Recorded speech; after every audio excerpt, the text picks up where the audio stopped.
Hi guys, welcome to a new video. Today we'll review my wheel, which is Logitech G29. I know Logitech G29 is pretty old wheel and there are already a lot of other reviews out there on the internet, but I think it would be nice to show you if it is still worth or it just became too old and bad considering there's a lot of new wheels on the market.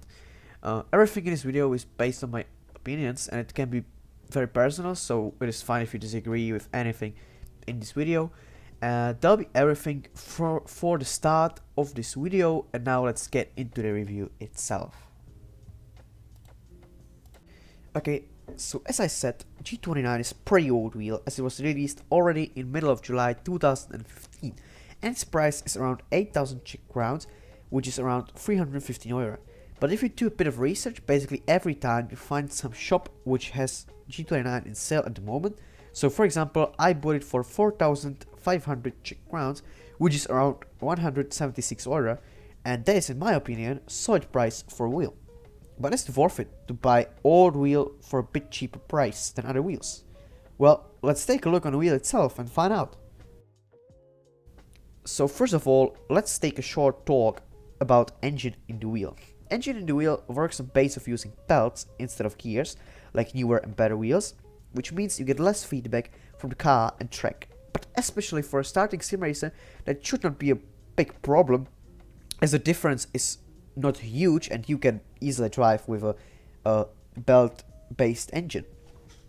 Unfortunately, I cannot tell exact comparison, as I have never driven a gear engine wheel for a longer time, unfortunately, so I'm just saying how it should be and how it probably is.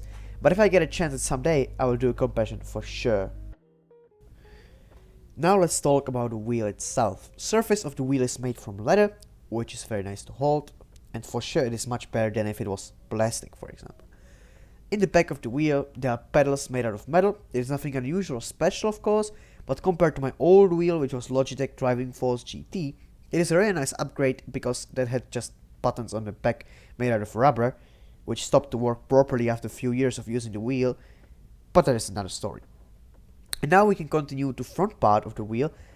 In my opinion, wheel has enough buttons to manage all basic things, at least in F1 2020, which I played the most, and I discovered basically everything you can manage throughout the race, so I can say if it is enough or not. Of course, if I had more buttons like on Thrustmaster F1 rim, doesn't matter if old or new one, or even on a Fanatec, I would be able to manage much more things throughout the race, or at least make it a bit more comfortable, for example going into exact menu in MFD and not going through every of them until I get where I want. But that is not a huge negative or problem, but maybe there are games where it can be a problem, I guess. I don't know, as I'm not racing in them. Now, last thing you probably noticed are the small LED lights on the upper part of the wheel, which show you your RPMs, which is a really nice detail and it gives the wheel much better look from my view. And that'll be probably everything about the wheel, and now let's take a look on pedals. When you buy the Logitech G29, you get also pedals with clutch. Pedals are made out of metal with plastic circles in it, so your foot is not sliding on them, which is in my opinion a really handy detail. Brake pedal is a bit tough to press, which can be a negative for someone. I don't have a problem with it, but a lot of people, including my friend Pezzo, who is racing in Premier X, and you maybe know him as he is engineering me in my races, said that the brake is too tough for him. You can fix it by taking one part out of the pedal, but even after doing this, it is not easy like with some other pedals. Or you can use your clutch pedal as a brake when you do not use clutch. I saw a few people doing that, so that is an option too, but from my view, it's just not right and it's just stupid. But yeah, that's just my opinion. So that'll be probably everything about pedals, and now let's get a small talk about add-ons for this wheel. Unfortunately, I cannot really speak that much about this, as I have no idea how good add-ons for G29 are, because I do not have any of them. But I think it is fine to mention that you can buy additional things for this wheel, for example shifter, handbrake or wheel stand. And that'll be everything from the hardware part of this review. Now let's go on the software one. I hate to say that, but software is something which really kills my opinion on the wheel.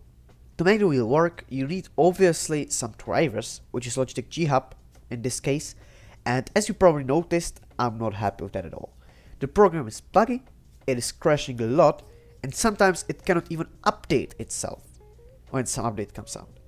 Sometimes when you put your wheel range on 360 degree, so you simulate movement of wheel in F1, it stays technically on 900 degree, and you have to edit saturation in your game, which is pretty annoying.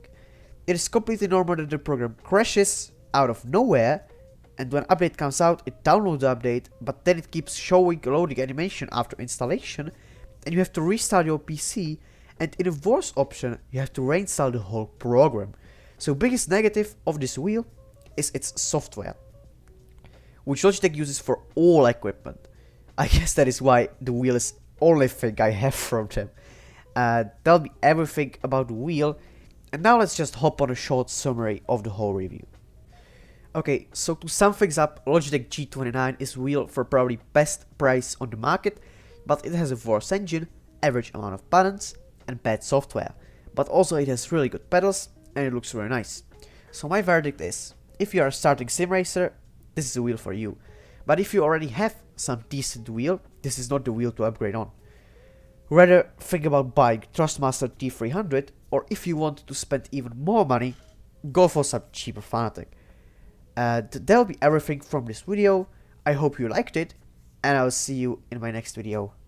Bye.